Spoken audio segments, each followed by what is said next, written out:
Okay, so it's a bit late coming, but this is the Anglesey trip that we did on the 1st, 2nd and 3rd of September, Friday, Saturday, Sunday. And we picked the trip up at the base of Snowdon, right? So we're entering the kind of Snowdon mountain range area. And didn't have the camera on up until this point. We start the camera just up the road here in this lay-by. And it was an absolutely great weekend. It was just one of them weekends where everything fell into place and everything was just perfect. So who's with me? We've got Gaz, who you know from previous videos, Gazlar, and we've also got Martin, right? And Martin joins us on this weekend.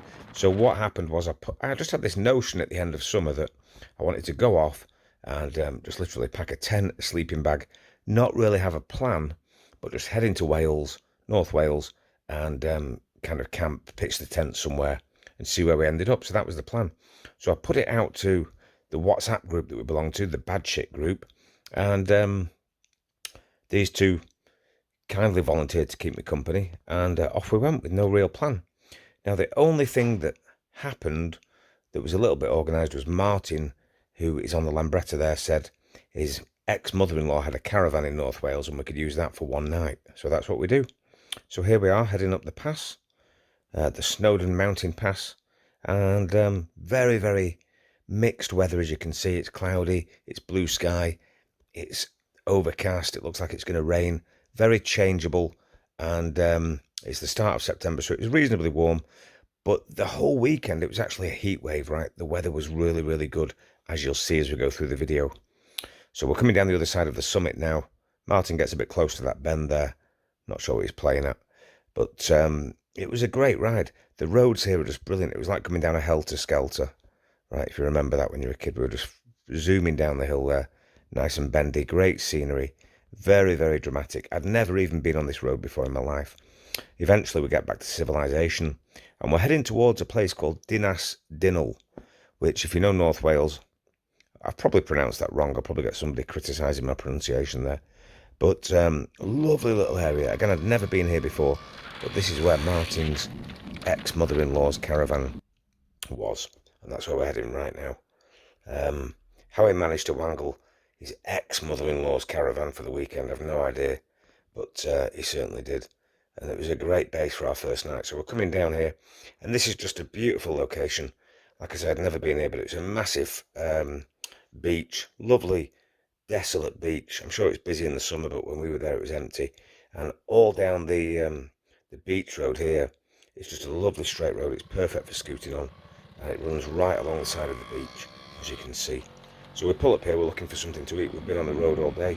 The chippy there that we expected to be open was closed, so we had no food whatsoever. We zoom along a little further here and we've got the cafe on the right. That was closed as well. So now we're miles from anywhere. The nearest town was about 6 or 7 miles away, and we've got no food, no drink. So we stop, we pull over, we're discussing what to do, go back or carry on up the road to the camp. And we decide to carry on up the road to the camp and see if they're serving any food in the clubhouse. But look at the location, guys, it was just perfect. Absolutely perfect on a day like this.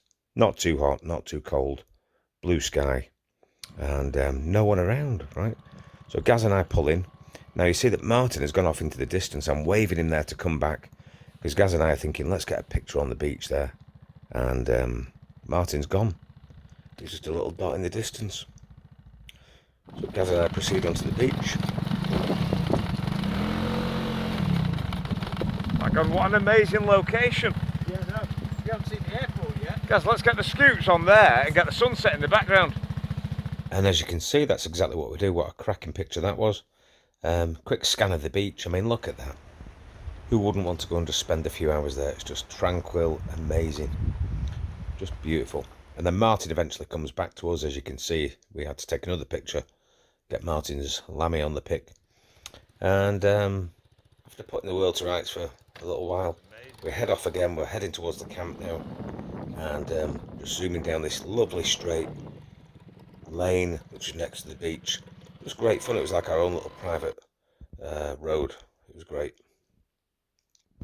Now around this bend here, on the left hand side, if you've ever been here, you'll know that there's a little airport, okay, and I think it was used as an RAF base in the war, in the Second World War, but now it's like a pleasure flights kind of airport, you know, like a little aerodrome. What's really cool is the campsite here. The planes, the little biplanes, come right overhead. They were coming over the caravan, like one every 20 minutes, one every half an hour, like really low. You just felt you could touch them. The sound was amazing. Didn't manage to capture one on video, but they were really cool. And here we are at Martin's ex-mother-in-law's caravan. There's Martin pulling up. And this is where we spent the night. We had a brilliant night here. We found a local pub down the country lane, which had live music on. And we had a couple of beers later on in the evening, and we just listened to some tunes. And it was just a really, really good, relaxing evening. Music, good company, and perfect. Loved that ride. It was ace. Okay, so on to day 2, and kick the day off with a full English breakfast overlooking the amazing view there. You can see the view, absolutely beautiful. Shame there was a car park in between our breakfast table and that amazing view of the sea and the mountains. But there's Gaz giving us a friendly wave, and Martin giving us a thumbs up there as well. So all good. We had a cracking breakfast, and then we're back on the scoots and we're heading over onto Anglesey itself. Okay, so we're going from the mainland to the island of Anglesey. There we are just before crossing the Menai Bridge, and what a great piece of engineering the Menai Bridge is. We didn't capture the ride over the bridge, but we captured the ride on the way back, so keep tuned for that. And now we're heading up, and our plan was to kind of head up the west side, up to the north of Anglesey, and didn't really have a plan as to where we were going to sleep, but I had 2 rough locations which I've kind of come across previously. One was a field that we've just passed now, and we're pulling up to discuss where we should spend the night, where we should head to. The other location was one towards the north, which is a farmer's field that I know of, because I know that Vicky's stayed there in the camper van last summer, and we're kind of like giving them the word that we might come, we might not. So we weren't sure where to stay. We pulled up to discuss it, and we decided to head up the west coast to the north of the island. So we're meandering along, pulled up here by this cracking location. The little lane here was right by the water, by the estuary. Very, very cool indeed. Pulled up, had a little chat, took some pictures like we do, and then we're off again. And really, really good ride. There's something magical about riding your scoot next to the water, right? You and I should ride the coast. You know, that's what I've got written on the side of my scooter. And it is amazing when you're just riding alongside the water. You can't beat it on a nice sunny day. So we're heading up the lane, and then we're back out onto the main roads. Now, check this out. We're heading along this lane here. Well, it's not a lane, it's the main road across Anglesey. And you'll see on the left-hand side, I don't know whether you can see, but there's kind of handwritten signs all along this road. And I'm going to pull up at the next one here. I'm going to not pull up, I'm going to freeze frame, and you'll see what the sign is. Right? There you go, look. Danger, cattle crossing. There's about half a dozen to a dozen of these signs dotted along the roadside, and they're written by the farmer. They're painted on a piece of hardboard and nailed to the side of the road, so very weird indeed. Now, look on the left now, this car pulling out of the junction here, and we've just gone past a sign. You see me turning my head there now. On the left-hand side, there's a place called the Oyster Catcher. You may know of this place if you've been to Anglesey, but we rode past it, and we were kind of looking for a pub where we could stop, have a bite to eat, get some refreshment. And we went past this place, and we were all craning our necks, thinking that looks interesting. So we pulled up a little further on, about a mile up the road, and we're all of the same opinion, saying, yep, that looks like the place to go. It was absolutely rammed with cars along the road. My first thought was, looks a bit too commercial, a bit too touristy, and didn't fancy long queues. But we headed back there, and boy, what a place this is, the Oyster Catcher. Right, it's up near Rossniger, on the west side of Anglesey, and this is the driveway coming up to it. It's just a purpose-built restaurant with outdoor space, indoor space, entertainment, and it's purpose-built kind of in the sand dunes just overlooking the beach. It's incredible. On a sunny day like today, it was absolutely perfect. So we pulled the scoots up, and yeah, really, really good place.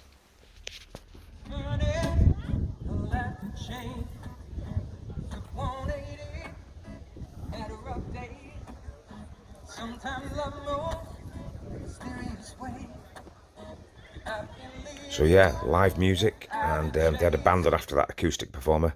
There's Gazlar giving us a smile, Martin necking his pint. We positioned ourselves on this veranda at the back of the kind of raised level here, and it's just overlooking their own garden. You see this massive table here, this long table, like a big long banqueting table, really good way to get people to kind of mingle and socialise. Our plan was just to have one beer and a bite to eat, but we were so impressed, we stayed here the whole day. We literally Googled the campsite up the road. It was half a mile up the road. I mean, there's the view of the place from the sand dunes, but we found this campsite half a mile up the road. We pitched our tents and we walked back to the Oyster Catcher, where we spent the rest of the afternoon having a few beers, and even into the evening as well. It was just perfect. It was a great day. Okay, so on to day 3, Sunday. So we leave the campsite and we're looking for somewhere for breakfast, because the campsite was literally just a field with no facilities. So we're looking for somewhere for breakfast. Now we get onto this stretch here, and you'll see on my right hand side, Martin pulls up alongside me, right, and he's waving his arms. He's gesturing to me to pull over, and I couldn't quite figure out what he was telling me. I thought maybe I've got a flat tyre or something had fallen off the scooter. I was getting a bit worried. So I pull in behind him, and he tells me that I've lost my sunglasses. My sunglasses have fallen out of my pocket, right? I wasn't wearing them because it was early in the day, but I did need them for later on in case there was low sun. So I think, right, I've got to turn around and go and see if I can find my glasses in the road. So I turn the scoot round, and you'll see, I think Gaz followed me down as well. And what you'll see here, right, is I probably went like a mile and a half back down the road.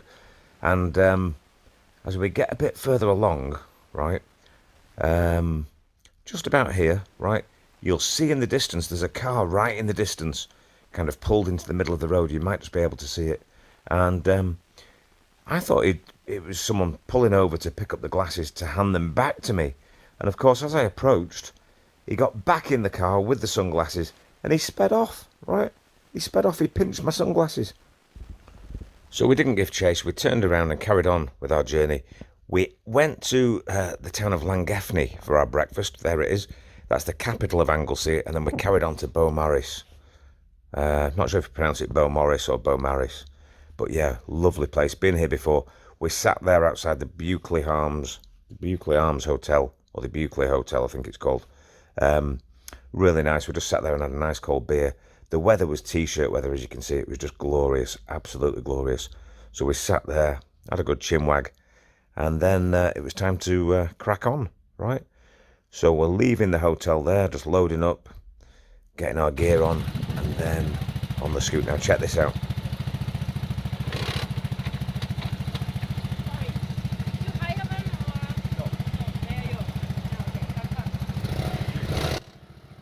Lady comes over, says, "Did you hire those scoots?"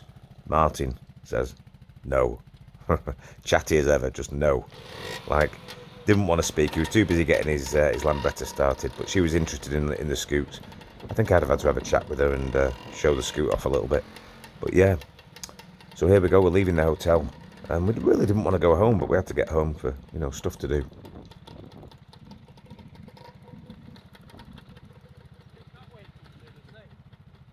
Just deciding which way to go, and I must say, Martin's Lambretta did not miss a beat the whole trip, right? It seems like one of the most reliable Lambrettas that I've certainly experienced, you know, been with over the last couple of years. Didn't miss a beat. I think he had one time when it was just struggling to start, but the rest of the time it was absolutely flawless. And you can see this place, Beaumaris, stunning place. Been here before a couple of times. The architecture is amazing, but on a sunny day, of course, everything looks better. Check this out as we come around this corner. Great way to see the town centre. Horse and carriage, right? Lovely. I nearly said horse and cart then, but you know what I mean. It's a horse and carriage. And then here we are again, riding by the water. The sun is just glistening on the water there. It was just so perfect. What a perfect day to ride a scoot. You know, this is why we ride scooters. Just absolutely joyful. All right. So yeah, our plan was to leave Anglesey, head back onto the mainland, and hook up with our scooter pal Stuart, aka Pee-wee. And we did do that a little further on. further up the coast in North Wales. But yeah, just a great trip home. We absolutely flew home as well. Now, this is where I sprung the oil leak, right, on the ride home. I'm going to do a separate video about that. But this, now we're coming across the Menai Bridge, heading back from the island to the mainland. And what a stunning piece of engineering this is, right? Just amazing, amazing, amazing, amazing. Somehow, you know, I've been over this bridge before and it's not really done anything for me, but when you're on a scoot, you see every little detail. You can see the nuts and bolts. You can see me turning left and right to try and take it all in and try and capture it all on camera as well. It just seems so much more dramatic and, you know, kind of interesting, I suppose, really. On a scooter, you just see everything. So we come off the bridge there, and then Martin and Gaz have pulled up. We're just checking which route to go, make sure that we're all on the same page, and then we head off along the coast. So we actually tried to avoid the dual carriageway, the A55, for as far as we could, and we proceeded along this road, the A5. I think it's heading towards Bangor. Okay, the town of Bangor. Now, interesting thing is, we get to the town centre, I think it's Bangor, and not content with me just losing my sunglasses, Gaz has to go one better, doesn't he? Always got to go one better, Gaz. And Gaz drops his phone while riding his scoot. Check this out. Right there. I pull up. Martin pulls up.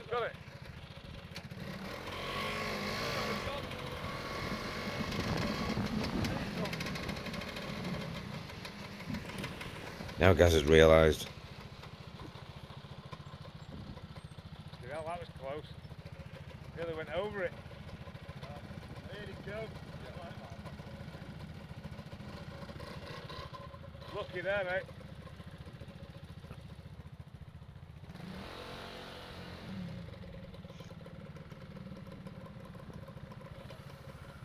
On the right there, you got the pizza guy trying to join in with the cool kids. My sunglasses, his phone. You're next.